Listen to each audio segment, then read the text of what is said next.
Hi, everyone. I'm Katie Bishop. I'm an energy healer, and today I have the great Laura Eisenhower with me. Many of you already know Laura, and Laura and I we've been talking, and we wanted to get together and put together a little video just to help during this time of chaos and confusion because there is such an influx of distraction and overload of information, and it seems like everyone's energies are kind of being fractaled, and we wanted to kind of bring some focus back, some grounding, and um so I hope you find this helpful. We're just going to have a conversation. We didn't really have anything scripted or planned. We're going to put out there what we're seeing and what we're experiencing and what we think would be most helpful. um so Laura, do you want to introduce yourself really quick? Anything else you want to add? Well, it's great to be here. And yeah, I'm an author. I am an astrologist. I'm also an international speaker, and it's been great to do things with you. And I'm happy to be talking about this today. I think it's so important. So yeah, I could bring it definitely in an astrological perspective of what's going on and just what I'm noticing too. That would be great. That especially because right now what's happening, not only with all of the information and all of the 3D drama we're witnessing, we're going through this photon belt. So there's all of this extra light coming through. So on top of all the other chaos that's going on, we're all experiencing this influx of light hitting our planet and activating some of that dormant DNA, which is fantastic because it's not junk DNA, it's jewel DNA. We want this to be activated, but what it's also doing is it's shining the light on all the shadows. So Hmm. people are getting so triggered so easily because if they have any skeletons in the closet, any unhealed traumas, any insecurities, any shadow work that doesn't hasn't been done, any addictions, they are coming out full force with aggression, and people are bracing themselves. Um so yeah, it's all connected. And what would you say? I mean, I talked a little bit about the light coming in from an astrological view. Mm. What are we experiencing right now? Yeah, and you put it really well. I mean, it's exactly what's going on. And wounds and traumas, if they're not addressed, as this light energy, comes in, it's the integration process that's bringing it up to the surface. If you're not ready for that, and you're not spiritually mature or able to process through it or give yourself the time and space that is needed to understand where it's coming from, it's very easy for people to hook into the trigger events and what the news attempts to do. And yes, we're all well aware of mainstream news and the fact that there's fake news and social engineering and indoctrination, but even just news that we would want to keep up with, it's an information overload, like you're saying. So I feel like the more we can give ourselves uh enough to digest, but then to just take it with us and spend our time with it, I think it'll be a lot easier on the nervous system. um and I'm sure some have that figured out. They take a break from their devices, and but there's a lot of maybe the same word, divisive targeting. I just had to see if that word applied to words sounding the same. There's a lot of targeting through our devices. There's a lot of discord. There are a lot of bots. There are a lot of trolls. There are a lot of differing opinions as people struggle to find, the truth. And I think it's so important that it's a personal journey that we take upon ourselves to allow what the information is to help us to discover our truth and what it brings up in us. I don't think it's about putting our attention on belief systems or giving our power away or just waiting on uh whatever savior, whatever, and I think many people already know that, but it's very easy for these habitual patterns to continue even if they're like geared in a different direction than what was mainstream. It's very easy for the same behavior patterns to show up in places that seem to be conscious or more privy to the darker agendas. And I think we need a lot of patience and compassion with each other and a lot of downtime. A lot of wounds are coming to the surface, and the fact that the sun started to move through the 13th sign of Theicus gives us a time in the calendar year where the ether element and the alchemical nature of natural and cosmic laws are more available than they've ever been. And Chiron rules Ophiuchus, the 13th sign, connected to the ether element. And with this Pluto square Chiron and a lot of Chiron activity in the sign of Aries, people are really looking at ego wounds and wounds connected to false personas and identities that you might have carried that really don't serve you because they're not your authentic self. And eventually it starts to wear out. And people, if they're not processing a persona or a label or a belief system that isn't in alignment, they might defend it with all they've got. They might hurt other people in their confusion, or they might act out. But a person that is understanding that these are what these energies are geared towards, deprogramming, helping us to face the wounds, understand the betrayals and the deceptions, the ancestral patterns, the indoctrination that we might have experienced, or even what might still lurk in the unconscious. People might say, oh yeah, I rejected religion, but they might still have the religious programming playing in their head, right? It just transferred into a different, scenario. So it's very, very important that we're able to self-reflect and understand the root of it in order to handle it with the unconditional love that our true source, creator, parents hold for us.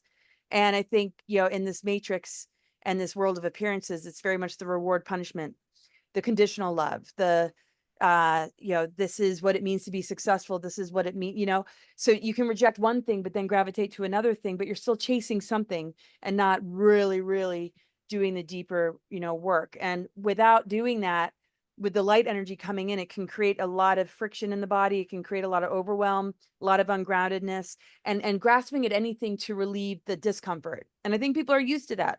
You want to avoid pain. And if something's uncomfortable, well, we are raised to think, well, you go to the doctor and they'll give you pharmaceuticals or they'll give you some sort of way to make it go away, when those are the most important things to listen to in ourselves and pay attention to, because it holds our inner calling and our higher intelligence. And it's alerting us to take action, to clear, to release, to find a creative expression, to maybe engage in a deeper conversation with those in our life, and to determine whether or not those people should be in our life if they can't go there with us. So yeah, it's really intense. And we're at a breaking point that if we don't move in that direction, figure out where we need boundaries and exercise our throat chakra and our voice, it's going to be very, very, difficult. So really, like, the wounded ego can turn into the spirit warrior, the healer, the one that's leading by example, because the person, the individual, has made it a priority in their life to be on a healing path. Yeah. And with that comes a lot of humility and a lot of acceptance of what is not working for you or for the collective anymore.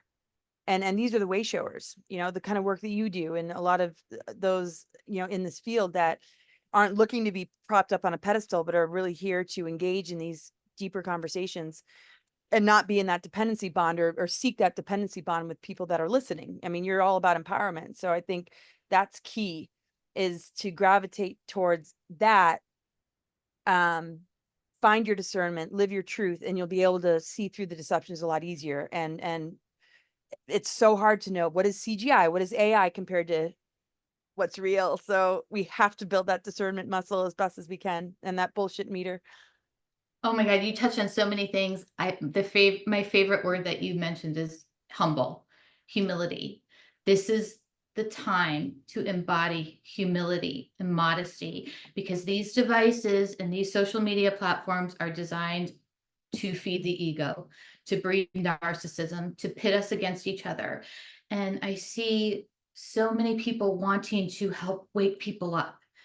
And it's really important. I think it will help people to understand that you cannot just scream truth bombs into people's faces to wake up. They're not going to wake up that way. And then it makes you look like you're better than them because you know this and they don't know that. That's not going to help. The way, if you really want to help wake people up, it is to come at them from a really humble place of compassion and patience and grace. And you speak to their soul. You stir their soul. You ignite their spirit. And it doesn't take a lot of words. It's just maybe one question, or maybe you notice something that's, really authentic about them and you give them a compliment about it and you just stirred something. So, and then they're going to go find, try to get more of that, because this is all about bringing out our true self. It's about bringing out our authenticity and taking away all these layers of the ego and the programming and the conditioning and the distractions with the devices and everything going on, even in the spiritual community. And the awakened community is out of control because we need to get back to the basics. At least that's my point of view. I think we need to go back to who are we as a humanity? What does it mean to be human? How are we defining ourselves before we can go into this whole galactic realm? We don't know who we are yet. And that starts with each individual, because when I work with people, some of the hardest questions I ask are, well, what do you love to do? Or how do you talk to your soul? Or, how do you listen to your soul or your inner voice? They have no idea. Well, we can't work collectively unless we know ourselves internally as individuals first. And each one of us carries a really special piece, a really special fractal of source, and each one's completely unique, like snowflakes. And it's like when you start really shedding the ego, it becomes like a treasure hunt to find all the gifts you have actually embedded within. And then once you find those, you start to manifest them on the outside, because everything, it's really important for people to understand these universal laws. And even though we can transcend all of these laws, it's really important to know how they operate, because when you know how to work with them, you manifest quicker. So all the changes you make internally correspond directly to the changes you see externally. And our ability to really affect the external directly corresponds to our ability to remember our divine nature. And that's really the work I do. I know that's the work you do. And I think when we come back to that individual, that soul piece, that fractal that holds absolute truth, that's what we need to bring out in people, in ourselves. Go ahead. I'm sorry. I didn't mean to interrupt you. Oh, you didn't? No, I love it. It's just so speak the same language. It's amazing. And that's really it. I mean, life responds to us, our frequency, our thoughts, our intent.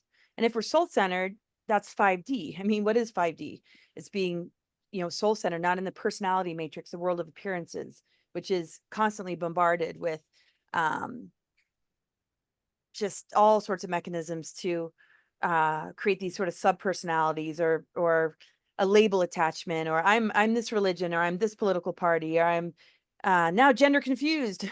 It's like the name of this new generation, which is very disturbing. And we see the weaponization of the growth periods that represent this awakening and ascension, all being inverted and steered off into just a direction that is not of benefit to humans at all, as we know. So the earth does respond to us. If we're embodying our, divine nature, we have the attributes of, unconditional love for one another, forgiveness, compassion, Christ-like qualities. And being a Christed being was something that was taught.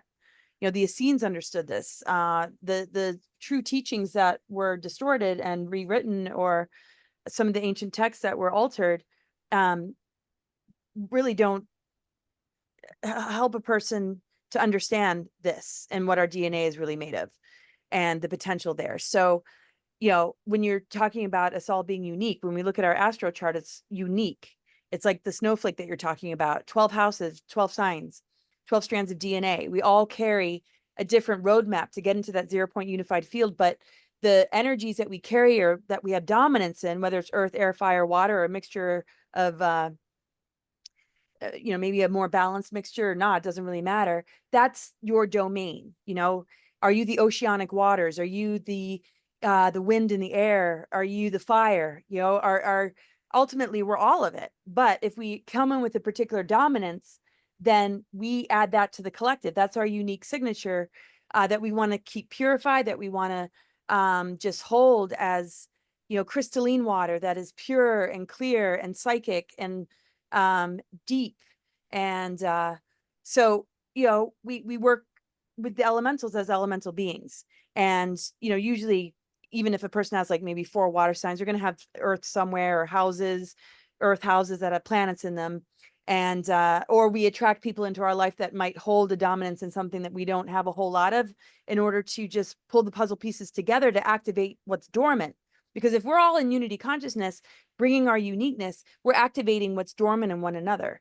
And that's the whole idea of rebuilding the 12-strand DNA, is that our uniqueness and our differences are a blessing, and diversity and harmony is true oneness. And as we help switch each other on in these dormant aspects, the power of the chart becomes a lot less in the polarization expression and the duality, or the overemphasis in one area. And even if there is that overemphasis, you're able to enjoy the fullness of what you experience with others that hold these other qualities, without being like, oh, I'm just going to reject that.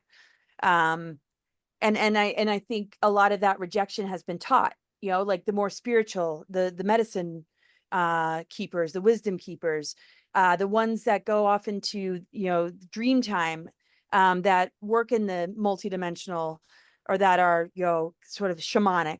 They're not really understood. It's not looked at or addressed in our schools. And they're star seeds in people with those kind of abilities, and a lot that's already switched on, that just tends to be sort of outcast or not fully understood. And there's only a particular type that is going to do well in school, get the good grades, or be shuffled off into some great career that's going to make a lot of money. But we're missing out on the healers, the priestesses, those that are natural with the herbs and sound healing. And it's just there's nothing offered to encourage or develop what so many come in with. It's crazy. So how are we going to rebuild our 12-strand DNA and activate one another if we're shutting off a huge portion of that? And that's what the genocide and Holocaust agendas are all about as well. And targeting in general, is so that we don't achieve that. And what is rewarded in society are the ones that are more easily controlled, that have maybe a strong Saturn or an afflicted Saturn. They're going to be easier to kind of rein in, unless you have such an uncomfortable Saturn that you rebel and realize, wait, is this tyrannical authority? Is this system and the rules connected to it helping me to thrive, or is it repressing me and stunting me? So we have to really do that inner work within ourselves to reach the higher octave of Saturn, which is self-mastery, which is determining what rules and boundaries and restrictions and limitations do we want to place upon ourselves in order to be healthy.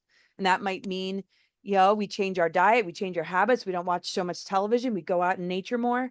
And so we're really shifting out of this inverted dark Saturn tyrannical control dependency bond system with like foster parents, fake step parents that pretend they care about us, or I'd like to say false partner that tries to convince us it cares, but it actually doesn't, into reuniting with our true parents. And it's all encoded in us.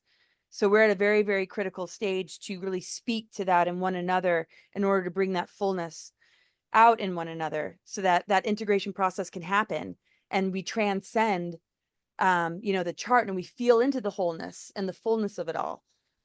And, with progressions and transits as well, it's going to pretty much in your lifetime light up every aspect of that 12-strand, but it's also going to be through events and other people that you meet that those progressions and transits represent. So we are designed in a unique way to heal and to rebuild and to switch all of this on. And nature is encoded with knowing exactly what to do, because we're a part of the greater cosmic intelligence that's healing its own planetary system, which is us in our own physical bodies.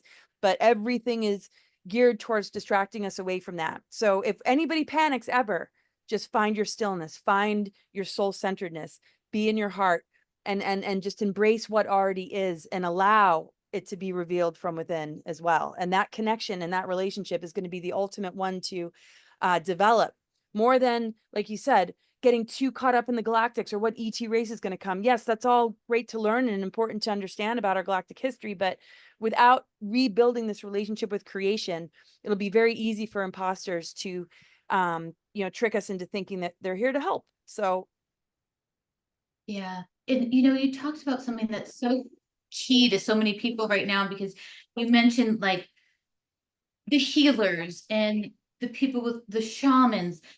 They're not, we don't live in a society where they're valued, where they can really survive. Everything's inverted in this reality. So the people, the starving artists, the musicians, all of those beautiful professions that take that gifted talent that connects you directly to source, those are the ones that are the starving artists, and it's the crooks and the criminals that have control over all of the money. But we're seeing that transition flip. We're seeing the change of the feminine principle coming in.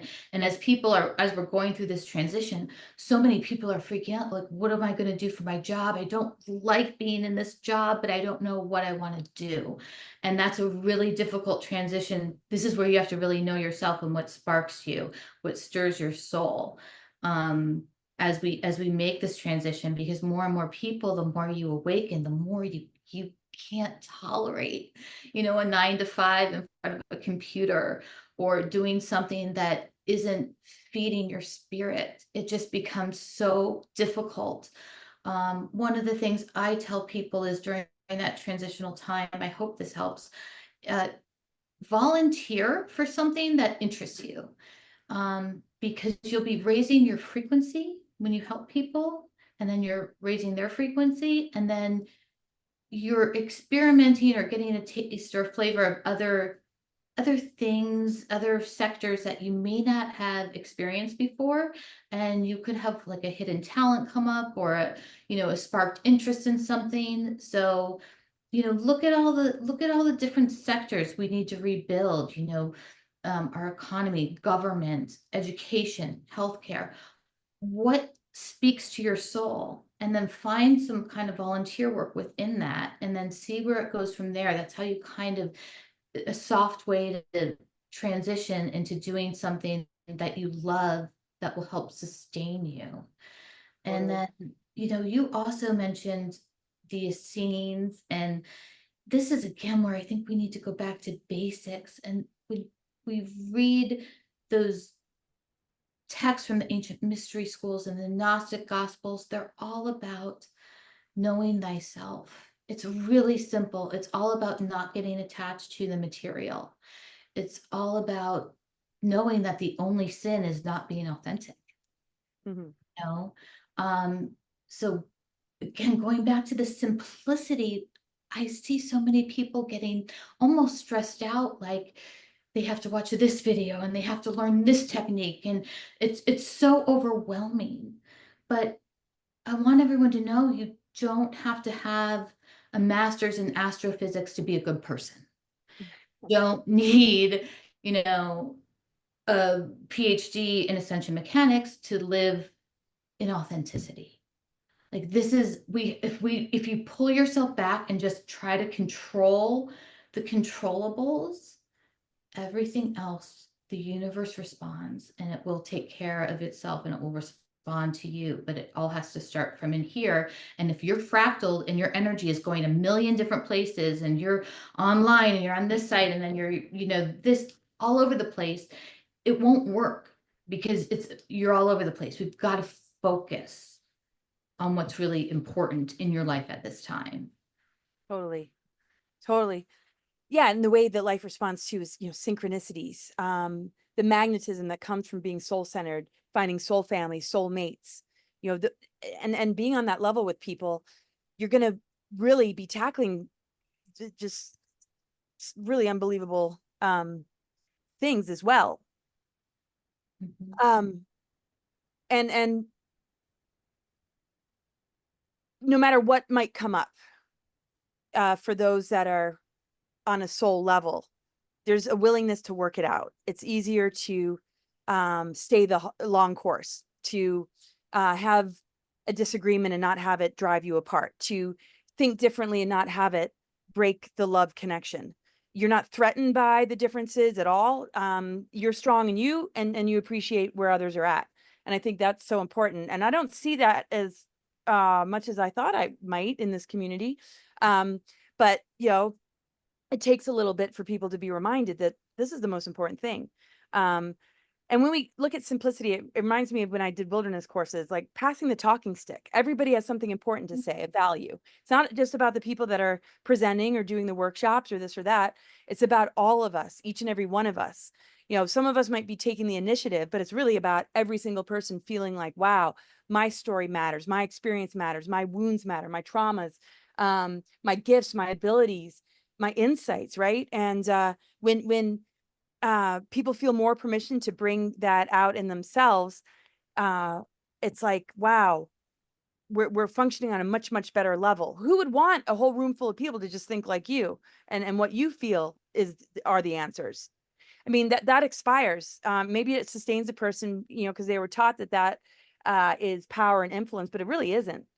You know, I think the real power and influence is inspiring people to be the best that they can be, and to feel the permission to be themselves, and to talk and to cry and to laugh, and to just really be that authenticity that you're talking about, instead of, oh, I got to fit in, I got to go along with this, or I'll be rejected, or I mean, there is such a cult mentality that still exists in, you know, people that get drunk on sort of power and influence, or they just get a little over their head, and can abuse it. So hopefully that will expire, and that breakthrough will happen, and the breakthrough has to come from the people that, you know, also give that power away, and that can be towards anything. Um, and yeah, we've been taught to externalize everything, bearing this trauma because we don't know our galactic history. So we have rewritten history that we're reflecting upon. So we can't really heal because we're not reflecting on something that actually happened. So there's no real integration process. There's no real healing and getting to the root of it. We don't learn about these things. We're just told we have junk DNA. And like you said, it's jewel DNA. So the more we can be conscious of this stuff, the more we can at least reflect upon what we really need to work on and heal. But we don't have to overwhelm ourselves with it. Of who I mean, there's a lot of different theories. There's a lot of different explanations of our galactic history. It's not all going to line up. But what is the most important thing that comes from all of it? You're not needing to pass a test or get an A. What is it activating in you? What are you beginning to remember? What is it lighting up? And then, yeah, to just really work on just what that does. So I'm really excited about this retreat we're doing, because it's a woman's retreat, and it's really going to be geared towards this. And we can talk about it at the end. But that self-care and that downtime and that gift to the self, because I do agree. I mean, this bombardment of the mental energy is just like, we now know enough. It's time to embody. And in that embodiment, it has a frequency, and we can share it without having to red pill people. We can just share it in small ways and gestures, and compassion and understanding of, you know, the process that people are in, of, you know, shock when they see what's playing out on the world stage. And the beauty is like, we have resources to help explain what they're experiencing, but the tools and modalities and the love and compassion and just being a beacon of light, and being that helping hand, I think it's going to speak volumes in the times that are ahead, instead of, oh, they're just sheeple, or yeah, try and red pill them. And, you know, the awakening process is going to be traumatic, and it already is. A lot of people are hitting walls with what their physical body is telling them, what they're seeing in the news, all the evidence is coming to the surface about maybe some of the decisions not being so great. But once you break free of the mind control and you drop that dependency bond, it's incredible what the higher self can do to the physical body and the miracles that can happen. So best thing that we can do is really hold that knowingness within ourselves. Because why not? Our beliefs are really powerful, and why not go for the ultimate possible outcome for humanity, and set our sights on what tools and modalities can come out of the woodworks to assist in de-weaponizing and clearing the bioweapons. But I think a lot of it is breaking the mind control, and we don't want to feed into that division and separation. And I feel in this time of bifurcation that there will be a lot of bridging between the two timelines and a lot more willingness for people to, understand. But they're really going to need our soul-centeredness, not our judgment and criticism. You're so right. Everyone brings a special piece to the table. And I love what you said about everyone being different. When I put groups together, I don't like the term like-minded people, because I don't want to be around everyone that thinks the same. I want a different perspective and variety and a diversity. What I use is open-mindedness, or a high level of consciousness, just being open to other ideas. How are we ever going to evolve if we all think the same way? So that's so critical. And one of my going back to the simplicity of how simple, when you boil all of this ascension process down, it's really an ascension process because it comes from within. It's really going back to a childlike state of awe and wonder. It's that simple. Um, One of my favorite quotes from a teacher in my alchemy school was, simplicity is the ultimate form of complexity. And I love that, because to take all of what we're experiencing and boil it down into something really simple like that is empowering. And we do need to be there for each other, because waking up is so difficult. It is a really ungraceful process. At least it was for me. I woke up in 2011 and it was a disaster. It was very freeing. It was wonderful to learn everything I learned and be activated, but it was ugly. It's uncomfortable. And, you have to face your shadow and shed the ego, and that's really difficult. So, who are we to say, this person should wake up and this person should do their shadow work? They actually don't have to. There's going to be people that don't do it. And you can't let them ruin your experience. You have to let go. We've just got to let go and know that everyone has their own path. And when you know that you've been true to yourself and you've done everything you can do to live in your own truth and live authentically and be of service, it's okay. It's, we're all we're all going back to source at some point, just different journeys. I always use chess as a metaphor to explain our human experience. And I have a 5D chess club and everything. And I talk about us kind of coming into this, since we get everything wiped. We're like pawns. We're literally pawns. We don't know anything. We have our memories wiped. We don't know who we are. We don't remember how powerful we are. And we're getting totally manipulated all over the board. But as we start to wake up, we become more and more powerful. We become more powerful pieces. And then eventually what happens is you graduate from being a powerful piece on the board and you become the player. And that's the goal. Then you're the one making all the calls. And that only happens when you're living from your heart space, you're living in authenticity, your thoughts, your emotions, your actions, everything is in alignment. And you're an alchemist. You know this. To be a true alchemist is to take full responsibility 24/7 for your thoughts, emotions, actions. It's not something you just turn on and off. And this is the direction we have to go in. This responsibility, this radical responsibility, is actually freedom.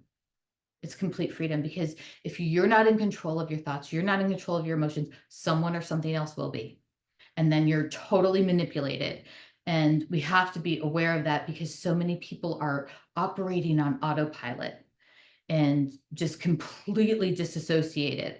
So we've got to get back into our bodies, back into the present, and stop living vicariously through a lot of this, all the YouTube videos. I know so many people come to me, well, I watch this video and then I watch that video, and okay, that's someone else's story. That's someone else's experience. What is yours? That's what matters the most. So, anyways, Love that. It's so true. It's so true. Yeah. And and that's the breakthrough. That's the breakthrough. I mean, I feel like, I mean, how traumatic is it if you were raised by parents and all of a sudden they said, "Oh, by the way, you were adopted." I mean, and it's tough for the parent, if they're super loving, when you know, share that. Well, what if you have an abusive parents, and they're not your real parents and you never knew that? It's sort of like society. It's sort of like the system. It's whatever figurehead that you attach yourself to. That's all sort of a part of, you know, the games being played. You know, people aren't ready to process, you know, that is a false sense of security. That being or that individual doesn't really care about you, or that religion, or that teaching isn't really, you know, what it's all about. It's like, wait a second. It's a hard one to mention to people, and certainly society's not going to say it. Oh, by the way, we've been duping you for thousands of years, and your real divine parents, we shielded you from and manipulated your DNA so you would lose your galactic memories. I mean, you know, we've had to find that out on our own, and that, you know, journey is really for people. What is your intuition telling you? Why do you feel anger? Why is something not resonating? And paying attention to that, and really exploring and digging deep, because they're not going to tell us. Maybe whistleblowers will, or those that don't want to play, you know, that game will, share that warning. But the thing is, it's not about adopting a belief system. It seems like it at first, like, oh, I need to believe that, or that conspiracy, or this and that. It's like, no, but that can begin to chip away, at the illusion, or this sense of reality that isn't the true reality. It doesn't mean it's all going to be accurate. There are a lot of psyops and a lot of, you know, conspiracies that I think go way too far. But, you know, these are all guideposts to begin to warn a person to, you know, dig deeper. And once you know, start to dig deeper, it's really your own soul archaeology. You're digging deeper into your soul history, galactic history, the origins of creation, the origins of this planet. And it's like, wow, it's fascinating. So, you know, once you begin to take that deep dive, I mean, that is a part of the inner work. But, um, you know, trying to maybe, you know, solve it from the intellect versus, just kind of experiencing it as, you know, a way to get closer to yourself. Like you were saying, is a very important perspective, I feel. Um, and again, you know, for some, maybe small doses, but understanding our true, you know, blueprint, that comes from our true parents. The modified version is what we're waking up to, and what we've inherited from them is the duality, the negative ego, the narcissistic behaviors, the victimhood, or the low self-worth, and never feeling like you're gonna heal or ever achieve your dreams. Um, and we all have to be willing to look at where have we been infected. And that's where the humility comes in, because, you know, most people wouldn't want to admit to it. And I don't mean to use the word victim like that's a problem, because there are a lot of victims, but where can it turn into, you know, um, just knowing that you're going to thrive and you're going to overcome it, and whatever wound that you've taken on as a part of your mission to overcome, to then be a guide, you know, to others. And I feel like our pain is our purpose. Like the wounds that we have, if we can embrace it, you know, begins to activate our divine mission. Why would we be born into it? Why would we be experiencing it unless we came to heal it, unless we came to override it, unless we were willing to dig deep and get to the root of it? And when we take on that, then we are, part of activating the greater immune system of the collective that will rid this planet of the parasites. And the more willing we are to look at those wounds, the more it will begin to heal instead of become more infected and overtake, to the point where that soul matrix is no longer there and it's all just the AI. And so, the breaking point, is, what are you going to do with those wounds? Are you looking outside yourself for somebody to fix it, cure it? Or are you able to get to the depth of it and become your own self healer? And can you find people that are going to help you to gain that awareness again? That self-sufficiency has been so stripped from us. and the fear that comes up when something feels off or wrong, to just have somebody else take it over is the ultimate loss of that precious opportunity to get to know yourself in the face of that challenge. Whether it's your physical health, whether it's a life challenge, it's all asking us to retrieve our treasures in the face of it instead of ask for somebody else to solve it. And like you said, if we don't take command of our emotions and our thoughts, something else will. And very much in those weak moments, that's when we give that power away. But it's not a weak moment; it's an opportunity to gain our strength again. So just Oh, wanted to I add love that. that. I always say every obstacle has an opportunity within it. If you can look at it from a different perspective, if you could pull yourself back and be the observer and look at the obstacle, there's always some kind of learning that's going to help you break through to the next level. And and like you said, with the pain into purpose, I love shadow work. I know that sounds crazy. Most people hate it, but I love going into those dark places because that's where all the gold is. That's where all the healing is. It's all the places people want to avoid. And Yep. once you open that up and just look at it for what it is, take the emotional charge out of it, shine that light of truth on it, it loses all its power and you're a different person. You're at a new vibration. You're operating at an entirely new level. But you're right, we're used to a quick fix, we're used to instant gratification. There's a dependency. This is someone else's problem. This isn't my responsibility. This doesn't affect me. Well, part of our whole goal here as a humanity is to know that we are all one. So it does affect you, we have to start training ourselves to think that way. To see the creator reflected back to us in everyone, even the people who are irritating us. That's actually when the creator is speaking the most, because that's a mirror somehow that it's triggering something in you that you need to heal or you need to look at, or there's an opportunity there. There's some gold there that you can dig out. And that's the work. That's the internal work. That's the ascension work. And then it becomes the ascension for us as a collective. Um, Mhm. Yeah. so do you want to talk a little bit about the retreat before we sign off? Yeah. Well, thank you so much for having me. It's so great to talk about this stuff. And yeah, and I just really feel that, when we can really feel into it to heal it and understand why we feel the way we do, you know, pat yourself on the back. It's an appropriate response to the BS. People who have anxiety and depression that have been told something's wrong with you and you got to do this to make it go away. Something's wrong with your child. It's like we got to step up and say no. We're gonna listen. We're gonna listen, and that's the simplicity of just honoring those aspects of ourselves to give it a voice. That's what it wants, or else it wouldn't be getting our attention. Why would we want to negate that and hand that over to somebody? So I know that's kind of being redundant, but I love these kind of conversations. So yeah, this incredible event, Dr. Charnel Wolverton Sehan and myself are going to be speakers at Destin Women's Retreat. So we're just doing a little bit of speaking, but it's really going to be about self-care. It's October 24th, 25th, 26th. We check out the 27th in Destin, Florida.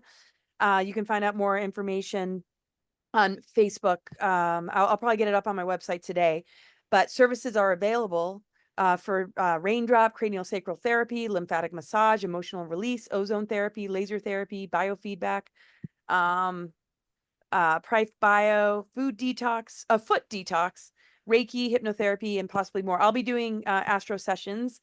And yeah, it's just going to be a woman's retreat. We get to all just be together and take really good care of ourselves, which is going to be so wonderful. And for me, very well needed, very needed. I'm just so looking forward to this. I know you're coming. So I'm excited. Mhm. yeah, so find Dr. Charnel Wolverton Sehan on Facebook or myself. You can follow us if you can't friend us. Um, and let me just get her website because I believe it's already there. drcharnel.com. Okay. Okay. Awesome. Awesome. Well, thank you so much, Laura. And I think if I was going to say anything to end this for everyone, if you're watching this, you're awake, okay? You know what's going on. And a lot of people are going to be going through this dark night of the soul, that everything that Laura was just talking about, this realization. Um, and we're going to be called upon to be holding the light. We're going to need to be stable and strong. And the only way you can do that is to really know yourself. Um, we're going to need to be lighthouses.